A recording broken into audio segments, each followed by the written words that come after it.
नमस्कार मित्रों, आज के इस वीडियो में एक बार फिर से आप सभी का बहुत बहुत हार्दिक स्वागत है। हम आशा करते हैं कि आप सभी स्वस्थ होंगे, मस्त होंगे और पूरी तरह से अपनी तैयारी में व्यस्त होंगे। तो मित्रों, आज के इस वीडियो में हम हिंदी साहित्य इतिहास के अंतर्गत कुछ महत्वपूर्ण और संभावित प्रश्नों को व्याख्यात्मक तरीके से हल करेंगे और इसके साथ ही ट्रिक की सहायता से याद करने का भी प्रयास करेंगे। तो हम आशा करते हैं कि वीडियो आप सबके लिए बहुत ही महत्वपूर्ण होने वाला है, इसलिए इस वीडियो को आप लोग अंत तक जरूर देखें। चैनल पर नए हैं तो चैनल को सब्सक्राइब कर लें और उसके साथ ही अगर आपको थोड़ा सा भी उचित लगे तो इस वीडियो को अपने जो परिचित लोग हैं उनके पास भी शेयर करें।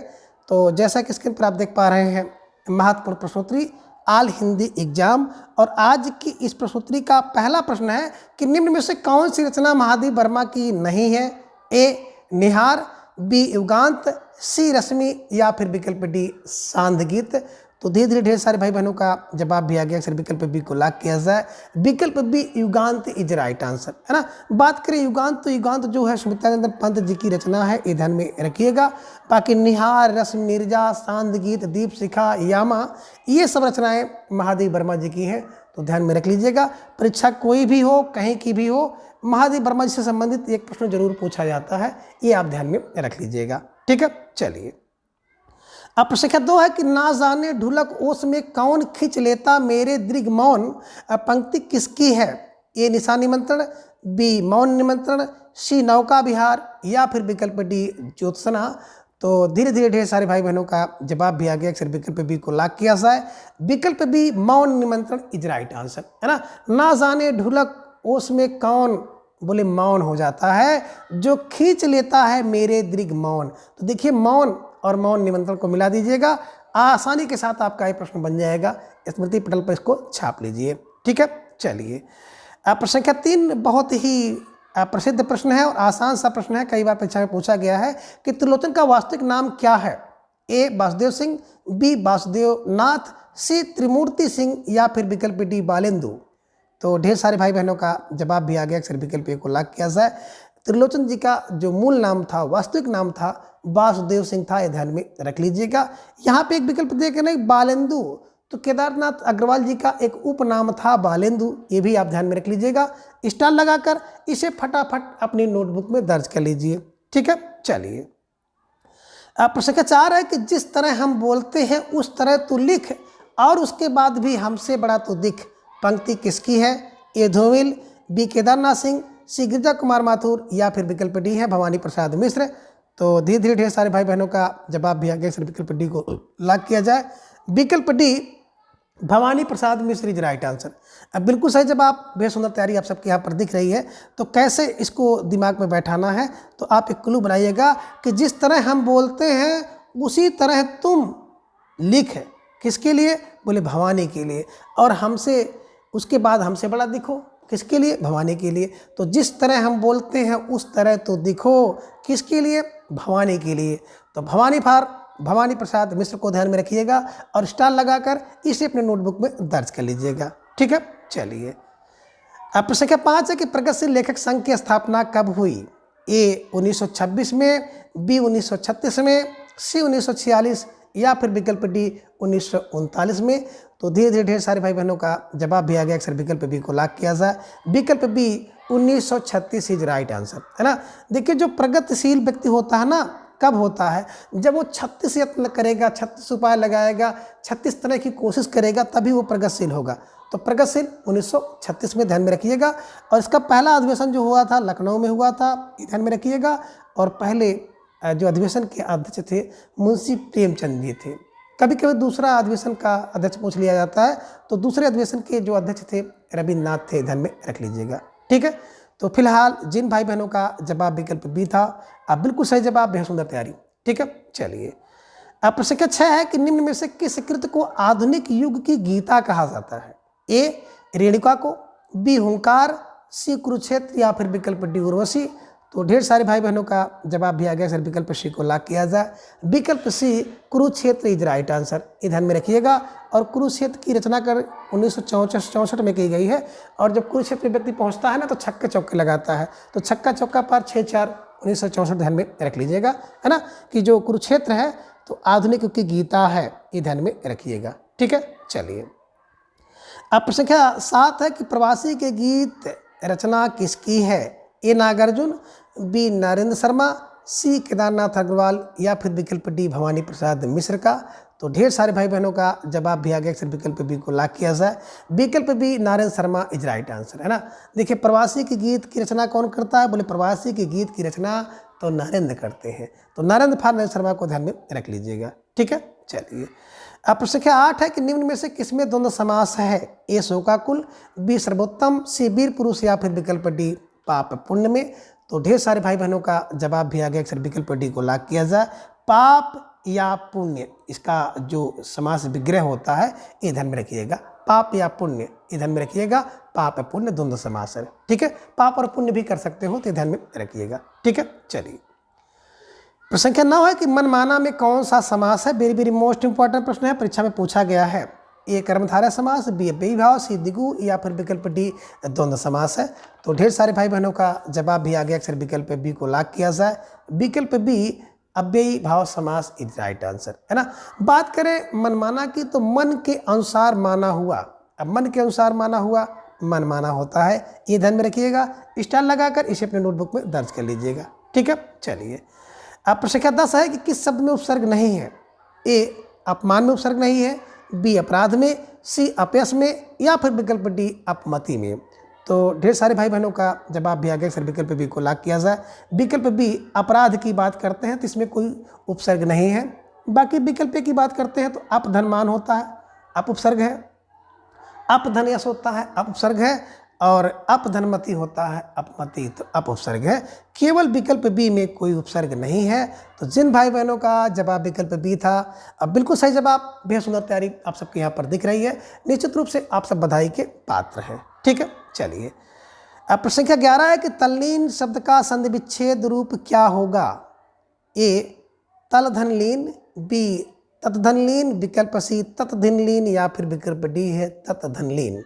तो ढेर सारे भाई बहनों का जवाब भी आ गया, विकल्प डी को लॉक किया जाए। ततधनलीन बराबर तल्लीन, ये ध्यान में रखिएगा।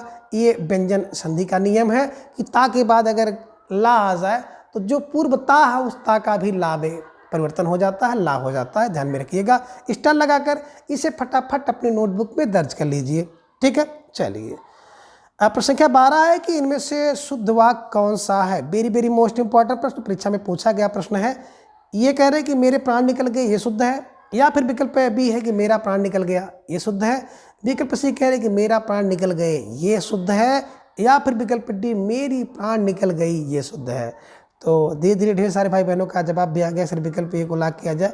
मेरे प्राण निकल गए, क्योंकि प्राण जो है ना ये बहुवचन है। प्राण, दर्शन, आंसू, बाल, होठ, होश, हस्ताक्षर, रोम, ये शब्द सदैव बहुवचन होता है, ये ध्यान में रखिएगा।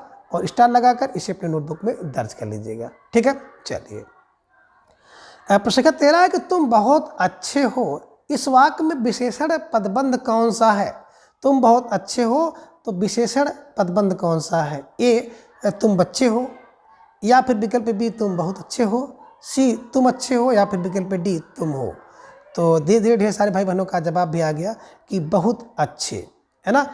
तुम बहुत अच्छे, तो बहुत अच्छे यही क्या है? विशेषण है। तो विशेषण पदबंध हो गया विकल्प बी, बहुत अच्छे इज राइट आंसर। जिन भाई बहनों का जवाब विकल्प बी था, बिल्कुल सही जवाब, बेहद सुंदर तैयारी, निश्चित रूप से आप सब बधाई के पात्र हैं, ठीक है। चलिए प्रश्न संख्या 14 है कि निम्न में से मोर का पर्यायवाची शब्द है? ए कलापी, बी तड़ित, सी विशिख या फिर विकल्प डी विलक्षण। तो ढेर सारे भाई बहनों का जवाब भी आ गया कि सर विकल्प ए को लॉक किया जाए। विकल्प ए, है ना, कलापी इज राइट आंसर। कलापी की बात करते हैं तो कलापी मोर का पर्यायवाची शब्द है, ये ध्यान में रख लीजिएगा। और मित्रों आप सबसे बिल्कुल आग्रह है, निवेदन है कि मोर के जितने भी पर्यायवाची हैं उसको आप लोग कंठस्थ कर लीजिएगा, परीक्षा में पूछा जाता है, ठीक है। चलिए अब प्रश्न संख्या 15 है कि निम्न में से बाण के पर्यायवाची युग्म है? ये कह रहे हैं कि सर और सिलीमुख है, बी तीर और विभूति है, सी सहायक और वार है या फिर विकल्प डी सर और तोप है। तो ढेर सारे भाई बहनों ने जवाब दे दिया कि सर विकल्प ए को लॉक किया जाए। विकल्प ए सर माने बाण होता है और सिलीमुख माने भी बाण होता है। तो जिन भाई बहनों का जवाब विकल्प ए था, बिल्कुल सही जवाब, बेहद सुंदर तैयारी आप सबके यहाँ पर दिख रही है, निश्चित रूप से आप सब बधाई के पात्र हैं, ठीक है। चलिए अब प्रश्न संख्या 16, वेरी वेरी मोस्ट इंपॉर्टेंट प्रश्न है और ये परीक्षाओं में 20 बार पूछा गया है कि उपजाऊ का विलोम शब्द है। ये कह रहे हैं कि सिंचित, बी खाद, सी ऊसर या फिर विकल्प डी बंजर। तो ढेर सारे भाई बहनों का जवाब भी आ गया कि उपजाऊ का जो विलोम शब्द होता है विकल्प डी बंजर होता है। और कहीं कहीं पे आपको अनुपजाऊ भी मिलता है। अगर आपको विकल्प में कहीं पर अनुपजाऊ दिख जाए तो अनुपजाऊ को भी लगा सकते हैं और बंजर भी होता है, तो ये ध्यान में रख लीजिएगा। ठीक है, चलिए प्रश्न संख्या 17 कि निम्न में असंगत विकल्प कौन सा है। ये कह रहे हैं कि उन्मुख का जो विलोम शब्द होता है विमुख, ये असंगत है, या फिर विकल्प बी रित का अंडित, ये असंगत है। सी कह रहे हैं गत का गया, ये असंगत है, या फिर विकल्प डी मंद का द्रुति। तो ढेर सारे भाई बहनों का जवाब भी आ गया कि सर विकल्प सी को लॉक किया जाए। विकल्प सी की बात करते हैं ना, तो गत माने होता है गया हुआ। ये तो इसका आप कह सकते हैं कि समानार्थी शब्द है या इसका अर्थ है गत माने गया हुआ। तो गत का विलोम शब्द की बात करते हैं तो गत का विलोम शब्द होता है आगत, अनागत। ये ध्यान में रखिएगा, अनागत होगा या प्रत्यागत होगा, अनागत या फिर प्रत्यागत, ये ध्यान में रखिएगा। गत का अनागत या प्रत्यागत। ठीक है, चलिए अब प्रश्न संख्या 18 है कि निष्फल ना होने वाला वाक्यांश के लिए एक शब्द होगा। ये कह रहे हैं कि निश्चित, बी सही, सी सटीक, या फिर विकल्प डी है अमोघ। तो धीरे धीरे ढेर सारे भाई बहनों का जवाब भी आ गया कि सर विकल्प डी को लॉक किया जाए। विकल्प D Amogh is right answer, है ना। देखिए निष्फल ना होने वाला वाक्यांश के लिए एक शब्द होता है अमोघ। अमोघ माने होता अचूक, ऐसा अस्त्र जो क्या हो, अचूक रहे, निष्फल ना हो, उसे कहते हैं अमोघ। ठीक है, चलिए प्रश्न संख्या 19 है कि जिसका निवारण ना हो सके के लिए एक शब्द होगा। ये कह रहे हैं कि अविकल होगा, बी अनिधार्य होगा, सी अनिर्णीत होगा, या फिर विकल्प डी अनिवार्य होगा। तो ढेर सारे भाई बहनों का जवाब भी आ गया कि सर विकल्प डी को लॉक किया जाए।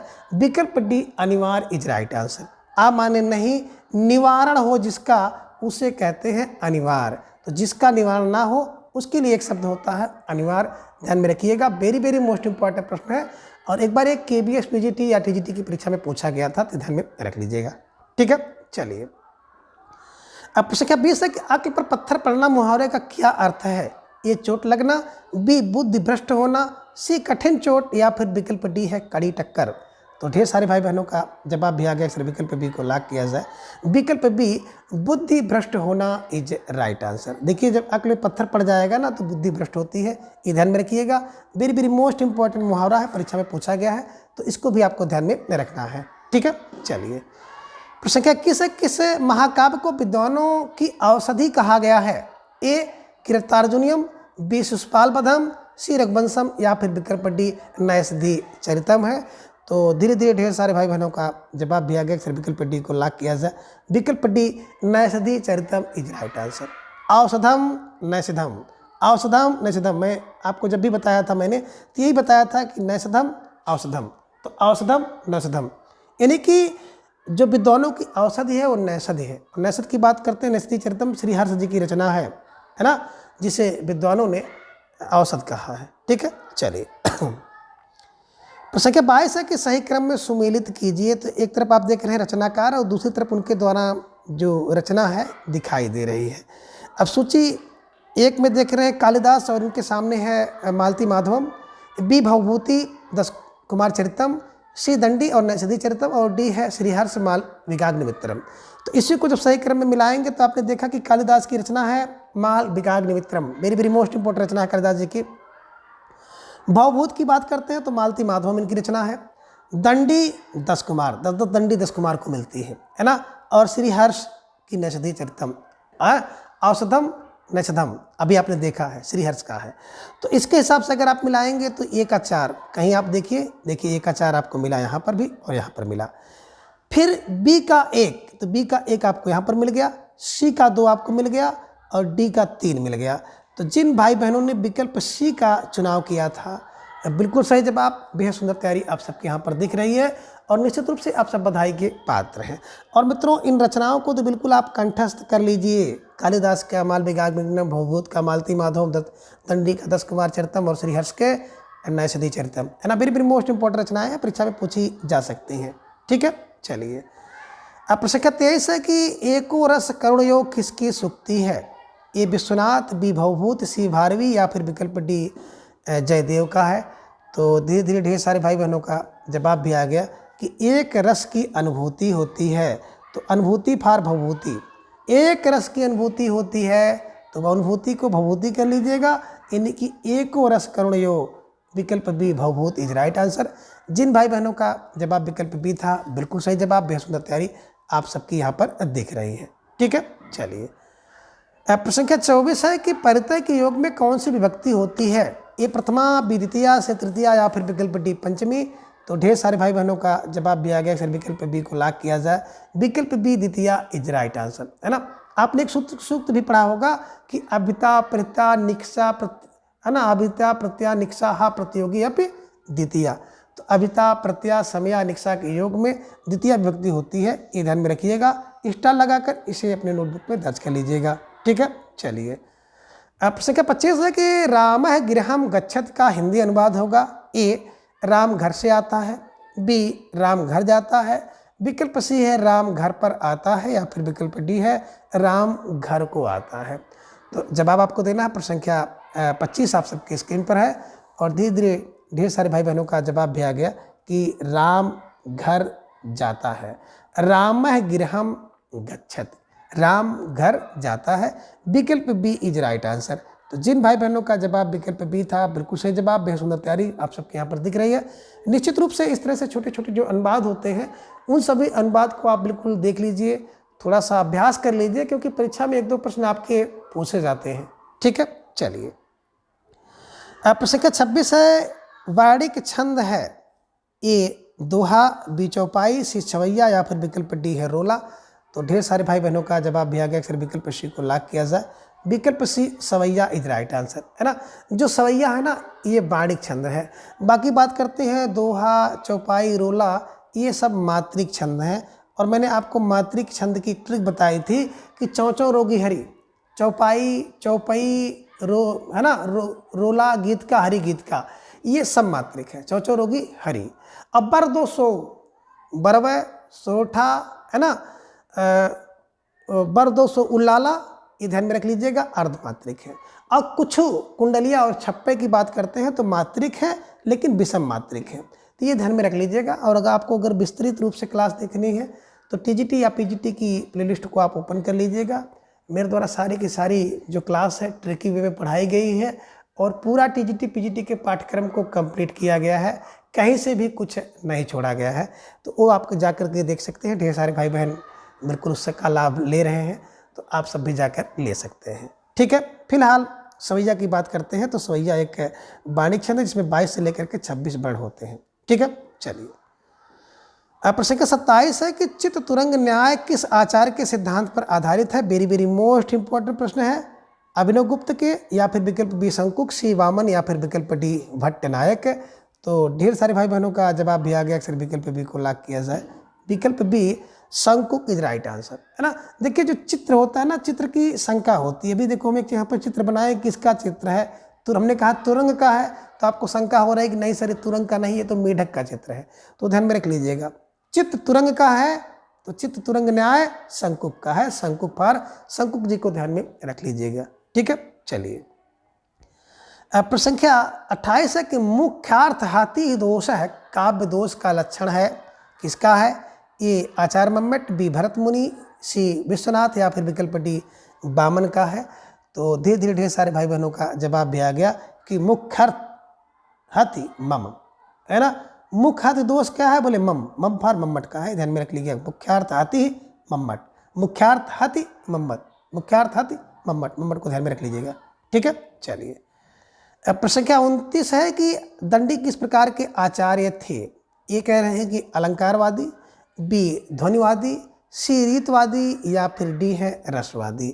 तो धीरे धीरे ढेर सारे भाई बहनों का जवाब भी आ गया, अक्सर विकल्प ए को लॉक किया जाए, विकल्प ए अलंकारवादी इज राइट आंसर, है ना। देखिए जो दंडी व्यक्ति होता है ना वो सदैव अलंकारवादी होता है, ध्यान में रख लीजिएगा, स्टार लगाकर इसे अपने नोटबुक में दर्ज कर लीजिएगा। ठीक है, चलिए प्रश्न संख्या 30 है कि 10 रूपक के लेखक कौन है? ए धनिक, बी धनंजय, सी मम्मट या फिर विकल्प डी विश्वनाथ।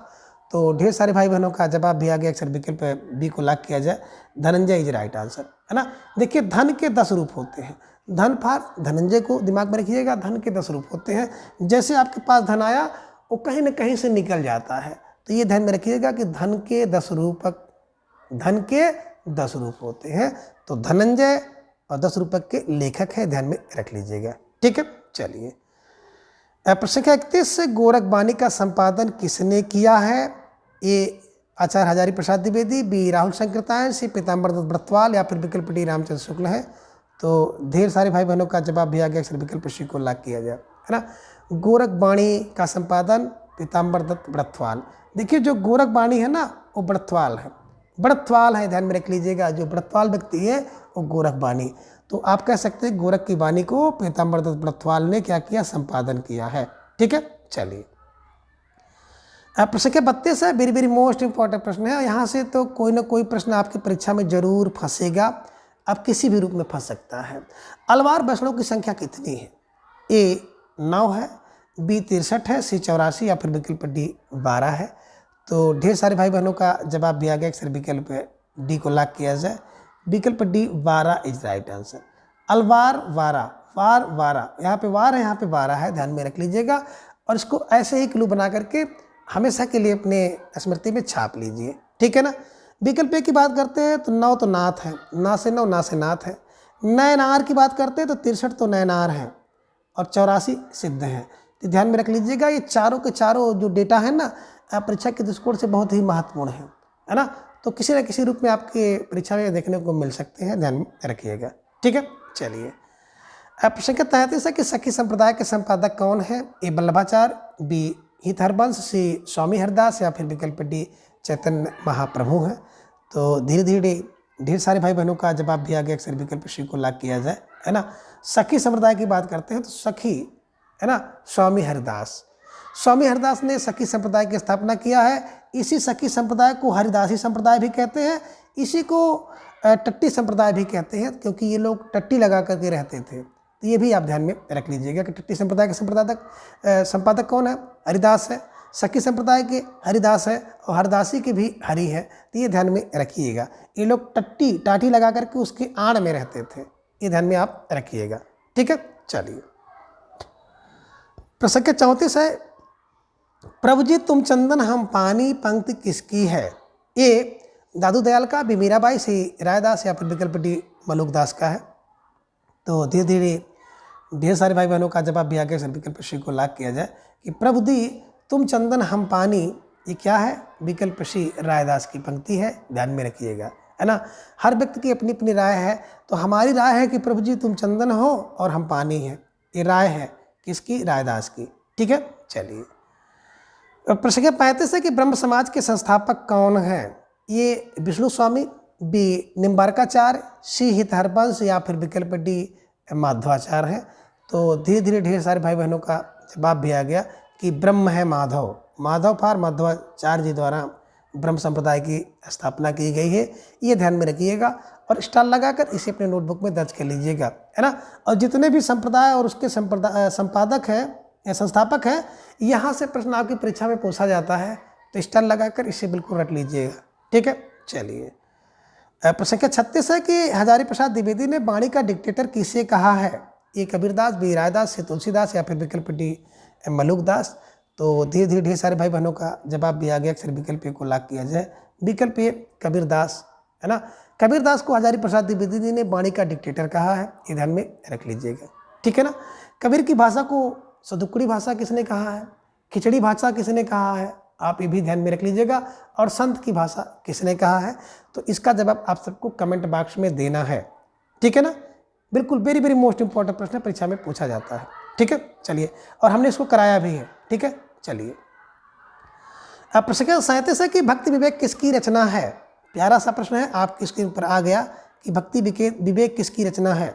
ए सुंदरदास, बी मलुकदास, सी रज्जब जी या फिर विकल्प डी इनमें से कोई नहीं। तो ढेर सारे भाई बहनों का जवाब भी आ गया कि भक्ति और विवेक के लिए लुक की ज़रूरत नहीं होती है। भक्ति और विवेक के लिए मलुक होता है, व्यक्ति के लुक की आवश्यकता नहीं होती है। तो मलुक फार मलुकदास को ध्यान में रखिएगा, स्टार लगाकर इसे फटाफट अपने नोटबुक में दर्ज कर लीजिएगा। ठीक है, चलिए। प्रश्न संख्या 38 है कि सहजोबाई किस शाखा की रचनाकार है ना। ये कृष्ण भक्ति शाखा, बी राम भक्ति शाखा, सी ज्ञानाश्रयी या फिर विकल्प डी प्रेमाश्रयी। तो ढेर सारे भाई बहनों का जवाब भी आ गया, अक्सर विकल्प सी को लॉक किया जाए, ज्ञानाश्रयी इज राइट आंसर, है ना। देखिए सहजोबाई ज्ञानाश्रयी शाखा की आप कह सकते हैं कि है ना संत कवित्री थी। ठीक है, चलिए प्रश्न संख्या 39 है कि चंडी चरित्र किसकी रचना है। वेरी वेरी मोस्ट इंपॉर्टेंट रचना परीक्षा में पूछी गई है और आगे भी इसके पूछे जाने की संभावना है कि चंडी चरित्र किसकी रचना है। ये गुरु गोविंद सिंह, बी विद्यापति, सी रामदास या फिर विकल्प डी गोरखनाथ। तो ढेर सारे भाई बहनों का जवाब भी आ गया कि सर विकल्प ए को लॉक किया जाए, विकल्प ए गुरु Govind Singh is right answer, है ना। देखिए जो चंडी का चरित्र होता है ना, बोले गुरु, है ना, चंडी का चरित्र गुरु गोविंद, ये ध्यान में रख लीजिएगा। ठीक है, चलिए प्रश्न क्या 40 है कि संत हृदय नवनीत समाना पंक्ति किसकी है। ए कबीरदास, बी रहीमदास, सी रायदास या फिर विकल्प डी है तुलसीदास। तो ढेर सारे भाई बहनों का जवाब भी आ गया, अक्सर विकल्प डी को लॉक किया जाए, तुलसीदास इज राइट आंसर, है ना। देखिए संत हृदय नवनीत समाना, तो संत का हृदय नवनीत के समान होता है, तुलसीदास जी ने कहा है, ध्यान में रखिएगा। वेरी वेरी मोस्ट इंपॉर्टेंट पंक्ति है। और जिन भाई बहनों का जवाब विकल्प डी था, बिल्कुल सही जवाब, बेहद सुंदर तैयारी आप सबके यहाँ पर दिख रही है और निश्चित रूप से आप सब बधाई के पात्र हैं। ठीक है, चलिए प्रश्न संख्या 41 है कि निम्न रचनाकार को सही क्रम में सुमेलित कीजिए। एक तरफ आप देख रहे हैं सूची 1 और दूसरी तरफ सूची 2 है। तो सूची 1 में रचना और सूची 2 में रचनाकार है। तो ये आप देख रहे हैं कि जापुजी है और इसके सामने नंददास, बी में रसमंजरी नानक, सी में बरवे नाई का भेद रहीमदास का और डी में है बैराग संदीपनी तुलसीदास का। तो इसी को आपको क्रम में मिलाना है, तो थोड़ा सा आप लोग कूट देख लीजिए, इसके बाद इसको मिलाने का प्रयास करिएगा। ठीक है ना। सबसे पहले आप देख रहे हैं जापुजी की बात करते हैं, तो जापुजी नानक जी की रचना है। ठीक है ना। तो ए का 2, अब ए का 2 आपको कहाँ पर मिला, बिल्कुल विकल्प डी में मिल गया है। रस की मंजरी कौन लेता है, मैंने आपको बताया था नंददास, तो नंददास की रस मंजरी है, बी का बिल्कुल एक है। अब बरवे नाई का भेद की बात करते हैं, तो भैया बरवे नाई का भेद की बात करते हैं, रहीमदास की रचना है और बैराग संदीपनी तुलसीदास की रचना है। तो ये थोड़ा सा ध्यान में आप रखिएगा, यहाँ पर आपका 3 होना था, यहाँ पर 4 होना था, यानी कि पहले का दूसरा और दूसरे का जो है पहला है, बाकी सी का तीसरा और चौथे का बिल्कुल वही है, सेम चौथा है। तो ये ध्यान में रखिएगा। जापुजी नानक जी की रचना है, रसमंजरी नंददास की है, बरवे नाई का भेद की बात करते हैं रहीमदास जी की रचना है, बैराग संदीपनी तुलसीदास जी की रचना है। ध्यान में रखिएगा, स्टार लगाकर इसे अपनी नोटबुक में दर्ज कर लीजिएगा। और सारी की सारी रचनाएं वेरी वेरी मोस्ट इंपॉर्टेंट रचनाएं हैं। ठीक है, चलिए प्रश्न संख्या 42 है कि पद्मावत किस प्रकार की रचना है। ये कह रहे हैं कि प्रबंध काव्य है, बी खंड काव्य है, सी मुक्तक काव्य है या फिर विकल्प डी गीत काव्य है।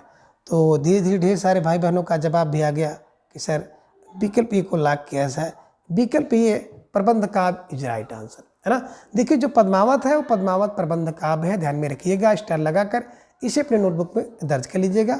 तो जिन भाई बहनों का जवाब विकल्प ये है, बिल्कुल सही जवाब, बेहद सुंदर तैयारी आप सबके यहाँ पर दिख रही है।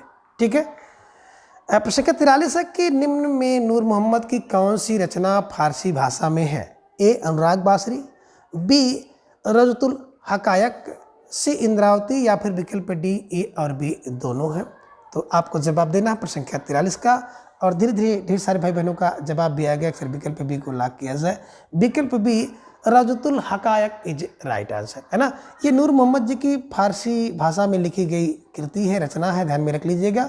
और आपकी परीक्षा में नूर मोहम्मद जी से संबंधित कोई न कोई परीक्षा में प्रश्न जरूर पूछा जाएगा, ये भी ध्यान में रख लीजिएगा और स्टार लगाकर इसे अपने नोटबुक में दर्ज कर लीजिए। ठीक है, चलिए प्रश्न संख्या 44 है कि कृष्ण गीतावली किसकी कृति है। ए सूरदास, बी तुलसीदास, सी नंददास या फिर विकल्प डी है मीराबाई। तो ढेर सारे भाई बहनों का जवाब भी आ गया, अक्सर विकल्प बी को लॉक किया जाए, तुलसीदास इज राइट आंसर, है ना। कृष्ण गीतावली, गीतावली, वरवै नायिका, वैराग संदीपनी, रामलला नरचू, है ना, पार्वती मंगल, जानकी मंगल, रामचरितमानस, हनुमान बाहुक, ये सारी की सारी रचनाएं तुलसीदास जी द्वारा लिखित हैं, ध्यान में रखिएगा। स्टार लगाकर इसे फटाफट अपने नोटबुक में दर्ज कर लीजिए। ठीक है, चलिए। तो जिन भाई बहनों का जवाब विकल्प बी था, बिल्कुल सही जवाब, बेहद सुंदर तैयारी, और निश्चित रूप से आप सब बधाई के पात्र हैं। ठीक है, चलिए। ये प्रश्न संख्या 45 है कि निम्न में से एक असंगत विकल्प है, चुने। ये कह रहे हैं कि रामलाल नेहरू की भाषा अवधी है, ये संगत है, या फिर विकल्प बी पार्वती मंगल की भाषा ब्रजभाषा है, ये असंगत है। विकल्प सी कह रहे हैं कि विनय बैराग संदीपनी की ब्रजभाषा है, ये संगत है, या फिर विकल्प डी विनय पत्रिका की भाषा ब्रजभाषा है, ये असंगत है। तो अब आपको सही जवाब देना है, और धीरे धीरे ढेर सारे भाई बहनों का जवाब भी आ गया। सर विकल्प बी को लॉक किया जाए। पार्वती मंगल और जानकी मंगल की जो भाषा है ना, वो अवधी भाषा है, ये ध्यान में रखिएगा।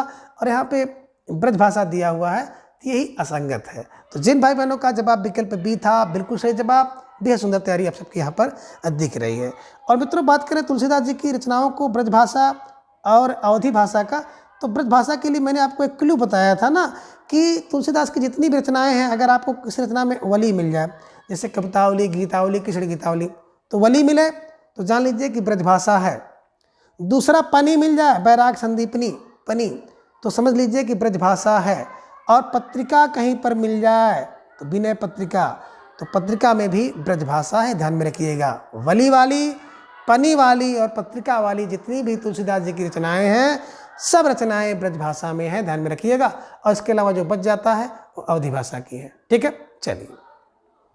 तो विकल्प सी जिन भाई बहनों का जवाब था, बिल्कुल सही जवाब। ठीक है, चलिए। प्रश्न संख्या 46 है कि मीराबाई की भक्ति किस भाव की है? ए साख्य भाव, बी दास्य भाव, सी माधुर्य, या फिर विकल्प डी कांता भाव। तो ढेर सारे भाई बहनों का जवाब भी आ गया कि माँ से मीरा, माँ से माधुर्य। माधुर्य भाव की जो भक्ति है वो मीराबाई की है, ध्यान में रख लीजिएगा। स्टार लगाकर इसे अपने नोटबुक में आप दर्ज कर लीजिएगा। ठीक है, चलिए। प्रश्न संख्या 47 है कि गंगा लहरी किसकी रचना है? ये कह रहे हैं कि मतिराम की, बी पद्माकर की, सी ठाकुर, या फिर विकल्प डी बोधा की। तो ढेर सारे भाई बहनों का जवाब भी आ गया। अक्सर विकल्प बी को लॉक किया जाए। विकल्प B Padmakar is right answer, है ना। देखिए, गंगा लहरी पद्माकर की रचना है, ध्यान में रख लीजिएगा।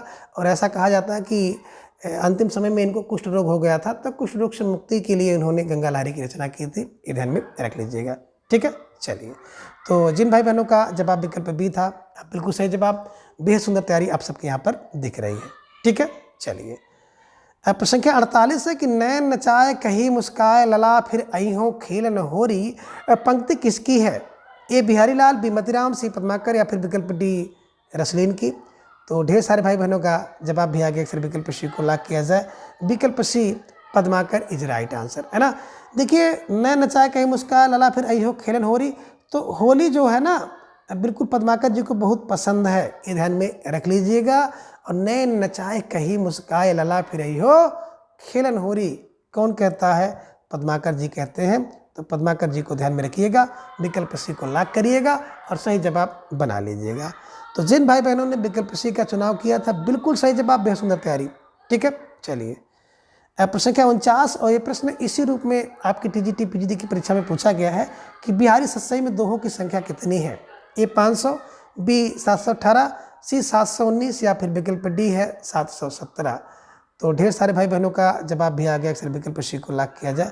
719 इज राइट आंसर, है ना, ये ध्यान में रख लीजिएगा। और कुछ विद्वान के अनुसार अगर देखा जाए तो 713 दोहा माने जाते हैं, ये ध्यान में रखिएगा। ठीक है, तो विकल्प सी 719 इज राइट आंसर। ठीक है, चलिए। प्रश्न संख्या 50 है कि गीत संग्रह के रचनाकार कौन है? ए सूरत मिश्र, बी रसनिधि, सी रसिक गोविंद, या फिर विकल्प डी श्रीपति है। तो ढेर सारे भाई बहनों का जवाब भी आ गया कि सर विकल्प बी को लॉक किया जाए। विकल्प बी रसनिधि इज राइट आंसर, है ना। देखिए, जो गीत की संग्रह कौन करता है, तो गीत का संग्रह रसनिधि करते हैं, ये ध्यान में रखिएगा। स्टार लगाकर इसे अपने नोटबुक में दर्ज कर लीजिएगा। तो मित्रों, आज की इस वीडियो में बस इतना। अगले वीडियो में हम इसके अगले भाग को जानेंगे। तब तक के लिए आप सभी अपना भरपूर ख्याल रखें और अपना अधिक से अधिक समय अपने अध्ययन पर लगाएं। अपना प्रेम, स्नेह, विश्वास इस तरह से चैनल पर बनाए रखें और प्रत्येक दिन सुबह 7 बजे जुड़ करके आप सभी अपनी तैयारी को जांचिए, परखिए, मजबूत करिए। धन्यवाद, नमस्कार, बाय बाय।